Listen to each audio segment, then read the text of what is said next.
Moikka!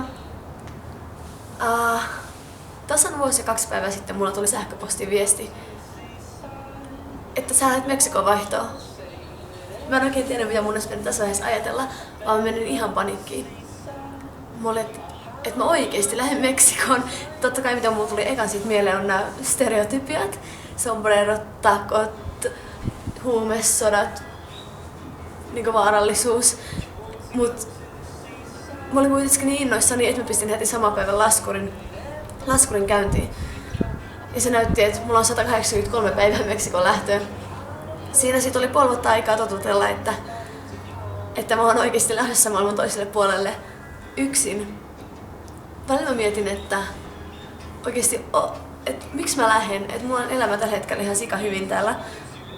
Ja en mä tarvi sitä lähtöä, mut kuitenkin mä en halua lähteä Suomesta pois. Niin sit se kumminkin voitti sen. Mä vielä mietin yhdessä vaiheessa, että jätäks mä tän vaihon nyt pois. Nyt kun mä ajattelen, niin miten tyhmä mä oonkaan ollut, kun mä oon ajatellut sitä.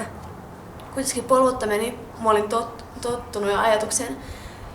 Ja yhtäkkiä mä olinkin Helsinki-Vantaan lentokentällä aamulla tosi aikaisin kaikkien vaihtereiden, Meksikoon lähtevien vaihtereiden kanssa.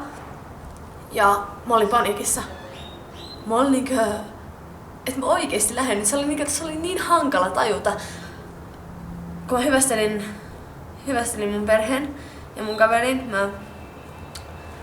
mä pääsin sinne toiselle puolelle sitä lentokenttää, että mä en enää nähnyt niitä. Mä en enää pysynyt paikoilla ja mä vaan että ei hitto, että me oikeesti lähdetään Meksikoon. Se oli vaan niin hankala tajuta. Sen koko lennon aikana mä olin oikeastaan aika rauhallinen, mutta sitten kun vihdoin näki Mexico Cityn, kun laskeudettiin, niin se oli jotenkin sit vasta tajunnut, että me ollaan täällä. Mulla oli tosi hankala toiselta lähteä, koska mulla oli mun elämän paras kesä. Ja nautin siitä kaikista eniten. Ja mä en oikeastaan yhtään tiennyt, mitä mä odotan täällä. Mä tiesin, että mulla on hyvä perhe tulossa, koska mä olin jutellut niiden kanssa jo WhatsAppissa aikaisemmin. Mutta äsken oli sellainen juttu, että mä olin jutellut niiden kanssa englanniksi. Mä olin vaan, että miten hyvä juttu, että mulla on perhe, joka puhuu englantia, koska mä en tosiaan puhunut sanakaan espanjaa. Sitten kaikki oli vaan silleen, että ei mun perhe ei puhu englantia, kun mä noiden Suomen vaihtajien kanssa juteltiin. Mä ajattelin, että miten hyvä tuuri mulla on oikeesti käynyt. No, oltiin ekat 3 päivää Meksiko Cityssä vaihteleiden kanssa. Ja sen jälkeen mun perhe tuli hakemaan mua. Mulla tuli siis mun äiti ja 2 siskoa. Mä olin, että moi, alan höpöttää niille kaikki enkuksi, kun mä olin niin jännittynyt. Sitten mä yhdessä vaiheessa tajusin, että mun äiti ei ymmärrä mua yhtään. Että se ei puhu englantia. Myöhemmin mä sain tietää, että se oli se mun toinen sisko, joka oli puhunut koko ajan mukaan. Ja se lähti siis Taiwanin vaihtoon. Joten eka kuukausi meni aika lailla fenias erilaisissa merkeissä, että mä näytin, että mitä mä haluan tehdä ja mitä en halua tehdä. Ja Spanglish, englannin ja espanjan sekoituksella. Mutta onneksi mun perhe oli ihan älyttömän ystävällinen ja ne auttoi mua hirveästi. Ne kanssa pisti lappuja, espanjankielisiä lappuja joka puolella, että mä opin kaikki sanat. Joten ei siinä oikeastaan ollut mitään ongelmaa. Ja hyvä juttu on se, että mua ei hävetä puhua uutta kieltä, vaikka mä en osaiskaan puhua sitä. Se on tosi iso plussa. Mut sitten 5 vuotta sitten muistan, mä olin joka ikinen päivä ihan älyttömän onnellinen. Siis mä vaan sattuu aina poskiin, kun mä hymyilin. Mä olin hymyillyt niin paljon ja mä olin tutustunut niin paljon uusia ihmisiä, enkä mä edes ymmärtänyt kaikkea. Mä olin vaan menossa joka paikassa. Sitten muistan, että yhdessä vaiheessa mulla tuli ekaa kertaa koti-ikä, voisiko olla 3 kuukauden kohdalla. Ja mä tiesin, että se kuuluu siihen prosessiin, koska mun mielestä just 3 kuukauden kohdalla tulee se kaikista pahin tai jouluaikaa. Sitten mä vaan, että hei hitto, että en mä halua täältä kyllä lähteä yhtään minnekään. Mut jotenkin tuli se kulttuurishokki oikeastaan. Ja mä tajusin, että en mä voi olla täällä enää yhtä itsenäinen, mitä mä oon Suomessa. Mutta oikeesti kaikki nämä päivät, milloin sulla tulee kaikista eniten vastoinkäymisiä, ne kasvattaa sua eniten. Ne antaa sulle eniten sun vaihtovuodesta ja ne valmistaa sua tulevaisuuteen.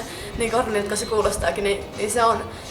Ja ne on ollut, vaikka ne on ollut rasittavia päiviä, niin nyt jälkeenpäin ajateltuna ne on oikeasti kasvattanut mua niin paljon, että en mä vaihtaisi niitä yhtään mihinkään. Kun ei vaihtovuosi ole pelkästään niitä hyviä päiviä.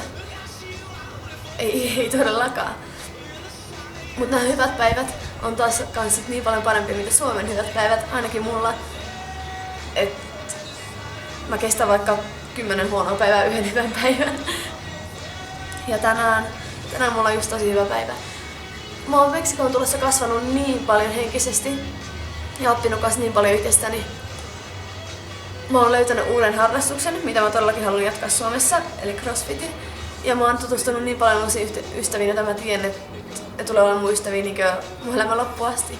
Ne on sanonut mulle, että aina kun sä oot Meksikoon käymään, sä voit tulla meille niin asumaan, ettei ole mitään ongelmaa. Mä oon tosi hyvissä välissä sitten perheiden kanssa. Ja en mä vois olla onnellisempi. Tänään mä tajusin, että tänään mulla on puoli vuotta täällä täynnä. Tasan puoli vuotta. Ennen tätä laskettiin päiviä, että kuinka kauan aikaa on ollut Meksikossa. Nyt aletaan laskea, että kuinka paljon mulla on jäljellä. Mä en halua lähteä täältä pois. Meksiko on täysin vallannut mun sydämen ja tästä on tullut mun kotimaa oikeastaan. Jos mä saisin päättää, kyllä mä olisin täällä vähintään vielä toisen vuoden, sit vasta tekisin niin lukion loppuun Suomessa. Totta kai täällä on myös niitä asioita, jotka ei ole yhtä hyvin kuin Suomessa. Esimerkiksi täällä on tosi paljon korruptoituneisuutta. Et hyvä esimerkki on tässä, jos ollaan esimerkiksi kaverin kanssa ajelemassa ja ajetaan ylinopeutta, poliisi tulee vierelle, sitten ne antaa sakon, me annetaan sille niin 2-3 euroa ja se päästää meidät lähtemään. Sitten kans se, että no, olen tyttö, olen ulkomaalainen. Pachucassa ei hirveästi ulkomaalaisia ole. Taksissa mulla on aina kyynelkaasu mukana sitä varten, että jos jotain tapahtuu, koska sellaisiakin juttuja tapahtuu. Yritänkin napata sun muuta. Mut kaikesta tästä huolimatta mä oon no nyt mä tiedän miten liikkuu tällaisessa ympäristössä kanssa. Ja näiden ihmisten takia täällä mä jaksan huonoinakin päivinä. Nää on ihan huikeita, nää on niin ystävällisiä ja mä en oikeastaan ikinä tutustunut mihinkään tällaiseen porukkaan. Mä oon ihan älyttömän iloinen. Mä vaan haluaisin, että aika pysähtyisi. Mut mä ajattelin tässä samassa postauksessa löydä 2 kärpästä yhdellä iskulla, joka mä ajattelin pistää tähän alas kuviin. Mitä mä oon tehnyt nyt parin viime päivänä, jotka on ollut siis ihan täydellisiä päiviä. Ekaksi Karvin, yksi mun kaveri, sanoi mulle, että hei, ota sun kamera mukaan, että mulla on sulle tänään yllätys. Me oltiin puhuttu tässä kuin pitkään, että me lähdetään yhdelle safarille täällä. Mut mä ajattelin, että me mennään mennään leffaan tai jotain, kun me piti nähdä Las Vegas-leffa kans. Sit sä oot, ota sun kamera mukaan, mutta mä en näe yhtään kertoa sulle, mihin me mennään. No se ajoi mut no se on täällä Pachucassa, mutta se on aika kaukana. Ajoi mut sinne, mä en tehnyt yhtään, mä olin vaan, että mä en oo ikinä ollut täällä, että mitäköhän me aletaan tekemään. Sitten me tultiin sen Tussufarin eteen ja mä olin, että ei hitto, että mä oikeesti pääsen tänne, kun oli aikanut vielä sulkea sen safarin.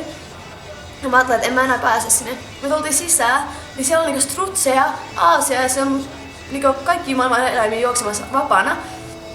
Ja me ajettiin siis autolla ja mulla oli ikkuna auki. Mulla oli sitten mä katsoin yhtä aasia sille tälleen tonne taaksepäin. Sitten yhtäkkiä mä huomaan, että strutsi on tullut mun ikkunasta sisään. Se on näin lähellä mun naamaa ja se on haluamassa porkkanoita. Sitten mä sain ihan sika paljon, että mitä tää on. Ja mä koska mä tiennyt, että tulee sisään, niin mä en ole ollenkaan huomannut sitä. No sit mä aloin pitää sitä ikkunaa sille vähemmän auki. Koska pelotti ihan sika paljon.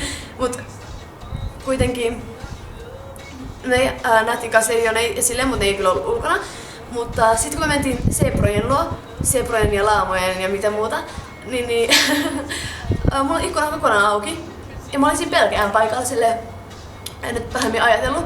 Yhtäkkiä yksi zebra tunkee sen koko naaman siitä ikkunasta sisään ja se avaa sen suun ihan sika isoksi ja yrittää purra. Mä olin ihan käpertynyt siihen pelkään paikalla, että apua, mitä tää on? Että mä tuun ihan oikeesti nyt kuolemaan. Mä tunsin sen hengityksen mun jalassa ja mun pepuissa. Mä olin vaan, että se oikeesti purasi mua, kun se oli näin lähellä mua. Karmin vaan nauroi ja otti ja kovia siitä. Mä olin, että apua, että pelasta mut. Sitten mulla tuli 4 hirveä ikkunasta sisään tai niiden päät silleen moi. Mut kaikki halusi niitä porkkanoita, mitä meillä oli. Mut kumminkin oli ihan älyttömän siistiä, mut oli kans niin pelottavaa. Mut oli yksi mun parhaista päivistä täällä. Ja sen jälkeen me syötiin vielä sika hyvin takoja. Seuraa 2 päivää siitä eteenpäin mä menin Real del Monteen. Täällä sellainen kylä, joka on vähän yli 2,5 kilsan korkeudessa. Ja sitä kutsutaan myös niin maagiseksi kyläksi. Ja mä menin sinne Carminin, Petchanin ja Alfredon kanssa. Ja sen jälkeen me lähdettiin kalastamaan. Silleen, että mentiin sellaiselle tekojärvelle. Ja me annettiin virvelit. Ja sanottiin, että kaikki kalat, mitä te kalastatte, niin saatte ne valmistaa teille, että syötte ne sitten sen jälkeen. Mä olin, että mitä? Ja mä ajattelin, että mä en ole ikinä käyttänyt virveliä, että en mä todellakaan tuu saamaan yhtään kalaa. Mut loppujen lopuksi sain 3, mä olin ihan sika iloinen ekan kalan jälkeen. Mä olin, että mä saan kalastaa. Mä olin ihan superiloinen. Ja me siis yhteensä pyydystettiin 9 kalaa, jotka oli sitä kokoisia. Sitten me maksettiin ne, vietiin puhdistettavaksi ja mentiin yhteen ravintolaan. Me valittiin listasta, että millaisia me halutaan, että mitä me halutaan ne valmistaa ne. Ja sitten ne vaan toinen kalat meille valmistettuna. Se oli siis ihan älyttömän hyvää. Mä valitsin sellaisen, että tuli sen yhdistelmän, jossa oli kans juustoa. Ja siis, wow. Mä en ole ikinä syönyt niin hyvää kalaa. Ja haluan ehdottomasti lähteä toisiin kerran, koska kaiken lisäksi oli ihan super hauskaa. Mulla on vaan vielä 2 viikkoa lomalla ja sitten mun 11 viikon loma loppuu. Mutta on kyllä ollut ihan super hauskaa.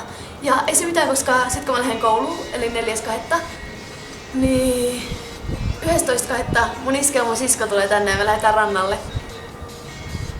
Mä en malttaisi millään odottaa. Tänään on tasan 3 viikkoa siihen. Ja en mä tiedä, mun pitäisi vissiin lopettaa tätä videota, ettei tästä olisi aivan liian pitkää tai ehkä lataisikin joskus. Mut mä halusin tehdä vähän tällaisia fiilisvideoita samalla kertoa, että mitä mä oon tehnyt tässä 2 viime päivän aikana. Moi moi!